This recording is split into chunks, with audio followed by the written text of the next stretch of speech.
بسم الله الرحمن الرحيم.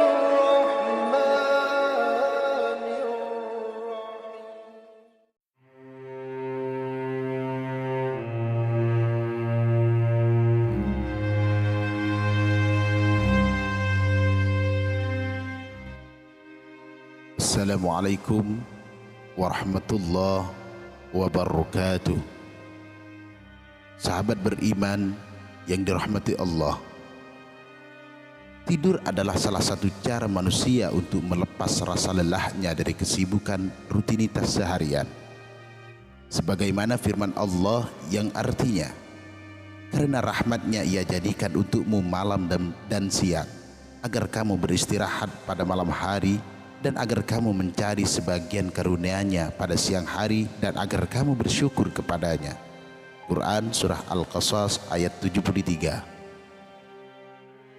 Dari kutipan ayat tersebut, Allah Subhanahu wa Ta'ala sudah memfasilitasi kita semua.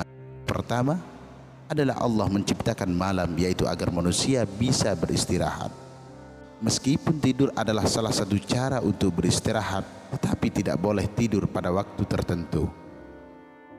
Ada 5 waktu tidur yang tidak baik, karena tidur di 5 waktu ini sangat dibenci Allah dan Rasul-Nya.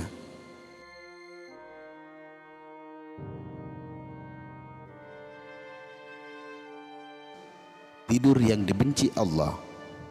Kita dilarang tidur setelah sholat asar hingga menjelang maghrib. Tidur setelah salat asar disebut ailah, yang berasal dari kata ilat yang memiliki makna penyakit. Tidur setelah salat asar dinamakan demikian karena tidur dalam rentan waktu tersebut dapat menyebabkan beberapa efek buruk pada kesehatan. Misalnya dapat memicu stres, bahkan menyebabkan seseorang menjadi bingung atau bahkan gila. Nabi kita telah bersabda, diriwayatkan dari Aisyah radhiyallahu anha, barang siapa yang tidur setelah sholat asar dan kehilangan akalnya, maka janganlah dia mencela atau menyalahkan orang lain kecuali dirinya sendiri. Dan yang nomor 2, tidur setelah sholat subuh. Tidur setelah sholat subuh disebut hailullah, yang berarti tidur yang menghalangi atau mencegah orang dari keberkahan hidup dan rezeki yang berkah. Nabi juga selalu mendoakan umatnya agar memperoleh keberkahan di waktu pagi. Namun tentu saja doa dari Nabi ini tidak akan diperoleh orang yang menghabiskan paginya dengan tidur. Beliau berdoa, ya Allah, berkahilah umatku di waktu paginya. Adapun hadis riwayat Imam Abu Daud dalam kitab Madarijus Shalihin, Ibnu Qayyim menyatakan salah satu hal yang sangat dibenci oleh orang-orang soleh adalah tidur setelah sholat subuh. Waktu tersebut ketika matahari terbit memiliki nilai yang sangat berharga.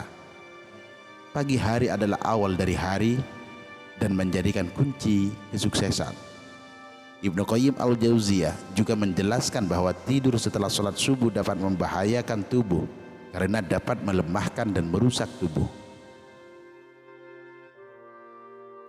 Dan yang nomor 3, tidur sebelum sholat isya.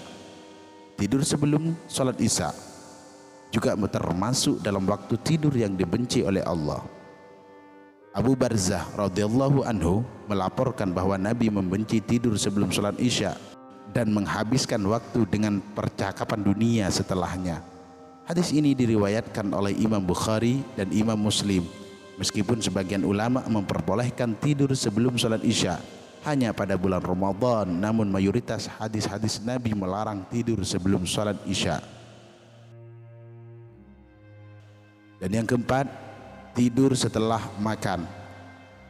Dalam agama Islam ternyata terdapat larangan tidur setelah makan yang memiliki dampak buruk yang sebaiknya dihindari oleh umat Islam, yang sebaiknya dihindari oleh umat muslim.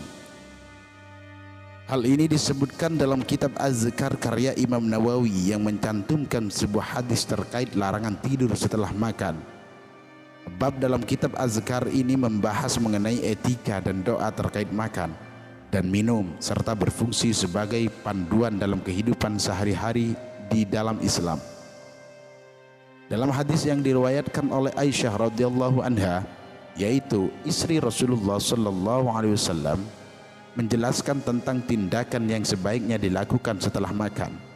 Rasulullah sallallahu alaihi wasallam bersabda, "Leburkan makanan kalian dengan zikir kepada Allah Subhanahu wa taala dan salat, dan janganlah kalian tidur terus setelah makan, akibatnya membuat hati kalian jadi keras." Dan yang terakhir, nomor 5, tidur seharian penuh. Tidur memang merupakan cara yang efektif untuk mengembalikan energi yang hilang setelah beraktivitas seharian. Namun penting bagi kita untuk tidur dengan secukupnya.